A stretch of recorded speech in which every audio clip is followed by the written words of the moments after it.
Oh, meus amigos, trabalhar com Deus, servir a Deus, estar debaixo da autoridade dele, submisso aos seus mandamentos, não tem coisa melhor. Coitada da pessoa que entende Deus e prefere o caminho do mal, que vira as costas para o Senhor Deus. Essa pessoa e os seus familiares, se eles não se converterem, vão sofrer muito. Essa pessoa abriu a porta para o inimigo entrar e como o inimigo entra e faz destruições. O Salmo 36, versículo 11, o rei Davi orou assim: não venha sobre mim o pé dos soberbos. Esse pé é pesado, esse pé machuca.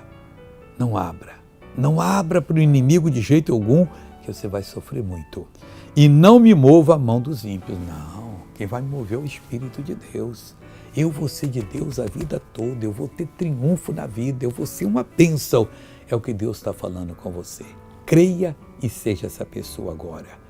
Vamos ver um testemunho maravilhoso daquilo que Deus faz. Eu volto a unir a minha fé com a sua e farei isso agora em nome de Jesus. Vi o povo sem o óculos. Sem o óculos, está emocionada. Olha para lá agora. Está vendo eles lá? O que estão fazendo lá atrás? Dando com a mão. Terminamos de ouvir o testemunho, agora estamos prontos para orar? Então oremos. Pai, muito obrigado.